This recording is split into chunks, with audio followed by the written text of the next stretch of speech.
She does have her timer on. I have my timer on. I don't think my mic is on, though. Do I have the, it is? Yeah, okay, good. All right, so serendipitously, we're actually going to practice some of the things that Bob talked about. So we're going to do a little interactive stuff here. So in a second, I'm going to have you work in small groups with each other, and I'm going to have you plan a party. Please don't start until I say go, because then I'll lose you completely, all right? But what I want you to do, I'm going to put it all, okay. You're going to work in groups of 2 or 3. I want you to plan a party. You can have any kind of party you want, any kind of food, beverage, music, theme, costumes, whatever you want. But there is one rule in your party planning, and that one and only rule is the only way you can respond to any idea or suggestion is to say yes and. So if somebody says, let's have a party in Hawaii, you say yes, and I'll charter the plane, all right? Ironically, I use this exercise a lot, and usually I say, if somebody says, let's have a party on the moon, you say yes, and I'll call NASA to borrow the space shuttle. I thought I would do a different example for you guys. So that's your only rule. You have exactly 1 minute to plan your party. There's no need to write anything down. Just talk, and you're welcome to stand up if you want. All right? Go.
Okay, clap once if you can hear my voice.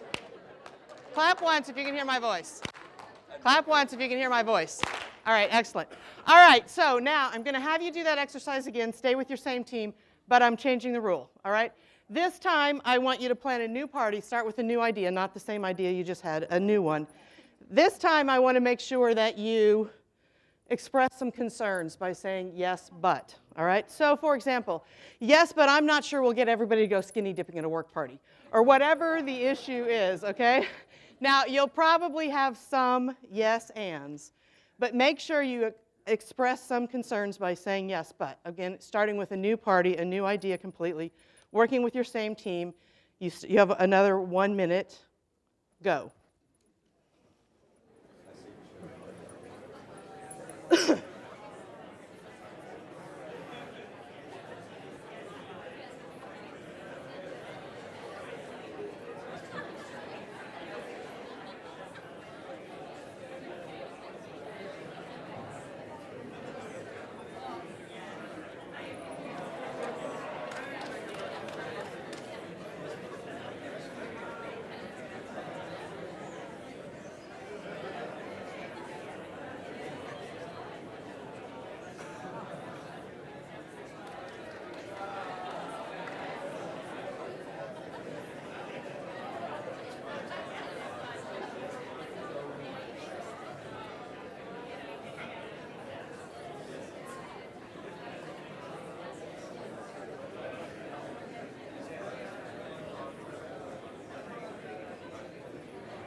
Raise your hand if you can hear me.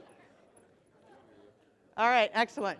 All right, so I want to just get a little bit of discussion on how those processes worked or how they felt. So let's talk first about the yes and. I think I have a slide. No, I don't.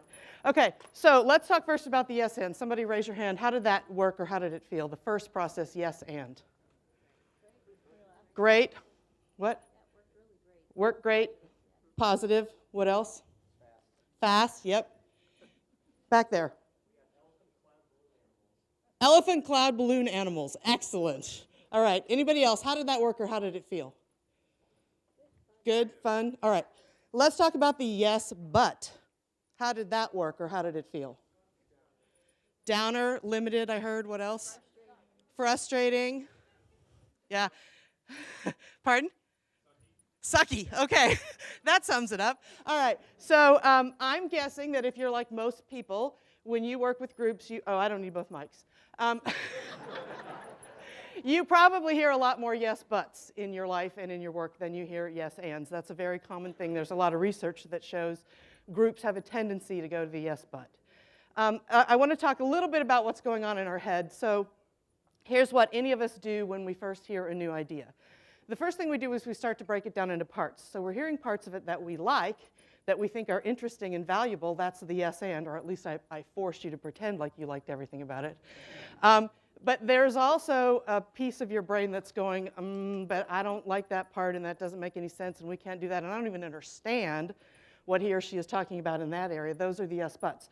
And the yes buts are a lot more common, unfortunately. There is a lot of power in group work, but you have to get around this group tendency to go to the yes but. And we're looking for a way to get to the best of both, a way to get to all the good stuff that happened in the yes and, but the practical thing that people are trying to bring in when they're saying the yes but. When people are saying yes but, they think they're being helpful. They're trying to be helpful because they're bringing to light the issues with the idea. But unfortunately, the yes but method of articulating it is actually a big roadblock. So it's actually not helpful, even though people think they're trying to be helpful when they're saying it. So my company, Ideas to Go, we have a way that we think does this, brings in the best of both, and we're going to be banning the yes buts.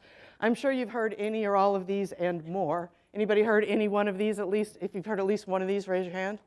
Yes. Have you said at least one of these, raise your hand? Yes.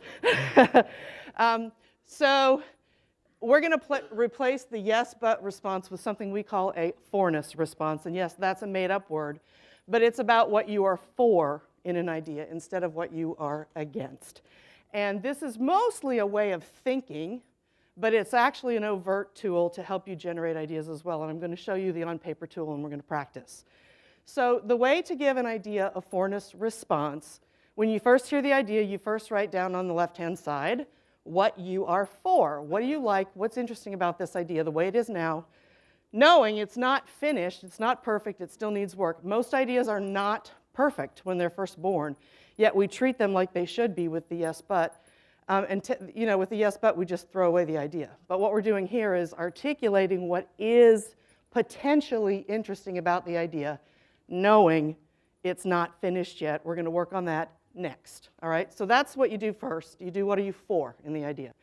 Then you move to the other side, and I know you're probably thinking, now I get to say all the stuff I hate, which is not exactly what we're going to ask you to do on the other side. What we're going to ask you to do over here is, what do you wish or need to make the idea better? And obviously what you're doing here is starting to change the idea. But there's some very critical language to use here, and it's language like I wish, or how to, or how might we. So if I just said to you, that's too expensive, we'll probably both throw that idea away. But if I said instead, how can we make that more affordable, we'll both start thinking of ways to make it more affordable, because that's just how our brains work. If you pose a challenge to your brain, it starts working on it. So what you're doing here is you're tricking your own brain into solution mode instead of rejection mode.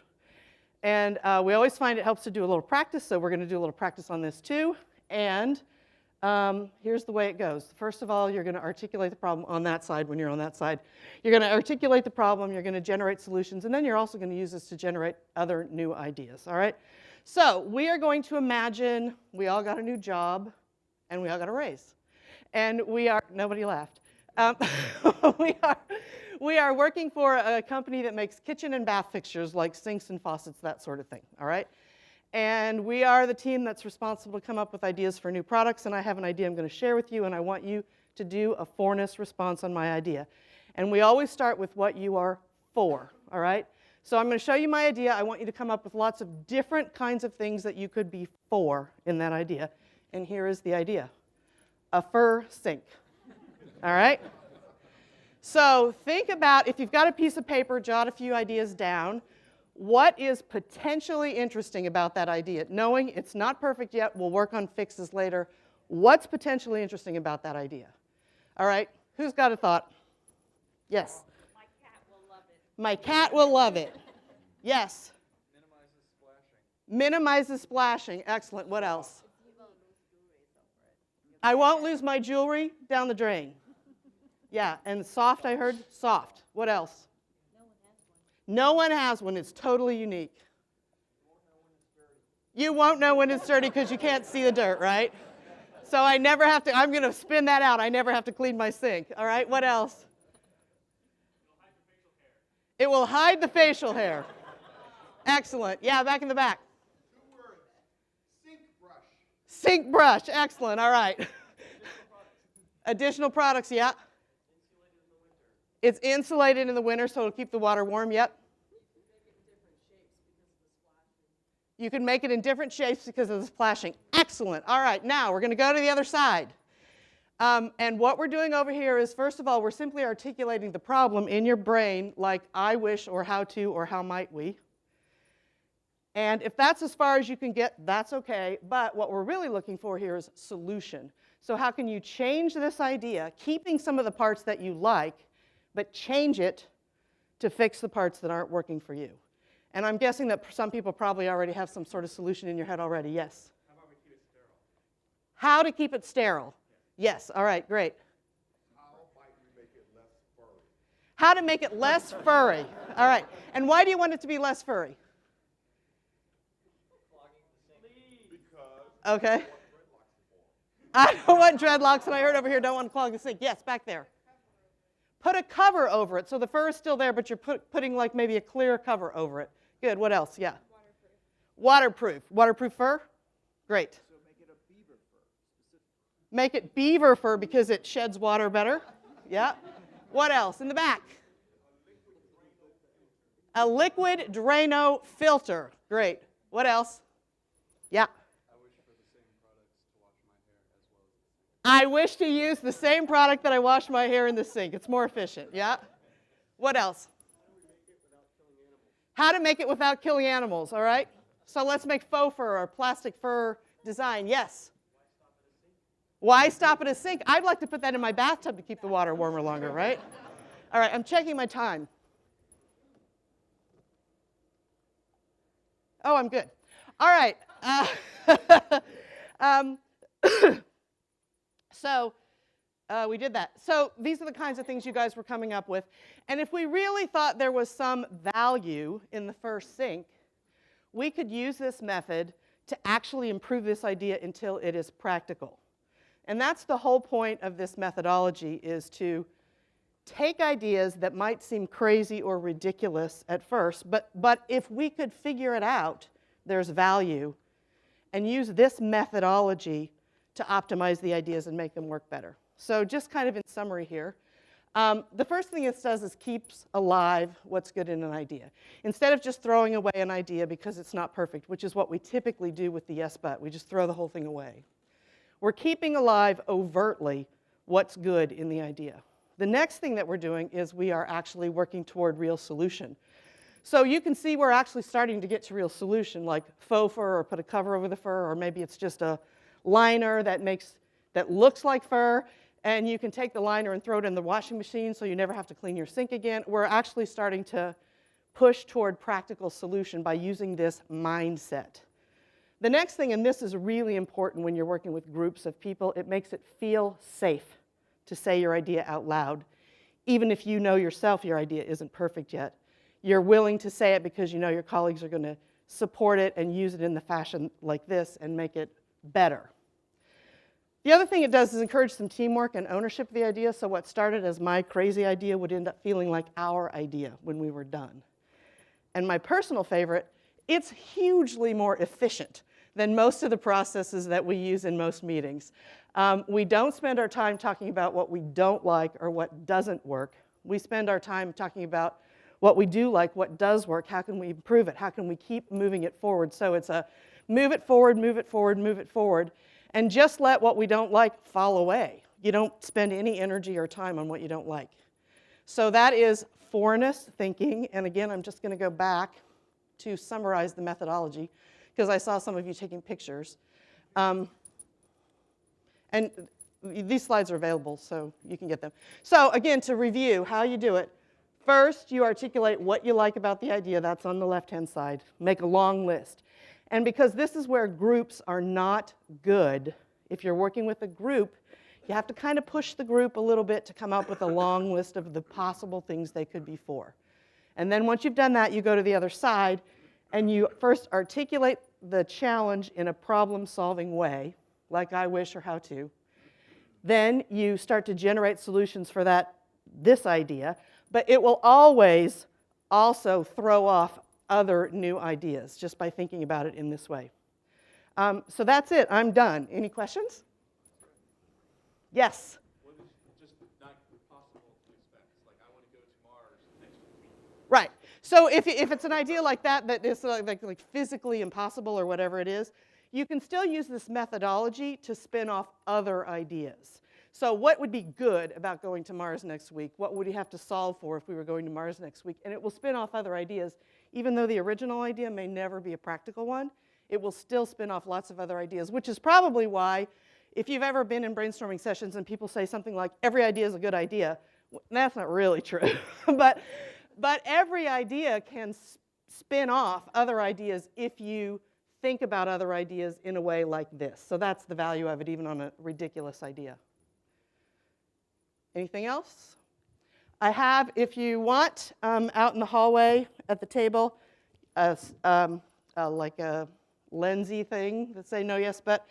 There are also no, yes, but stickers. So take one or a few and share them with family, friends, and colleagues. They'll love you for it. That's all. I'm done.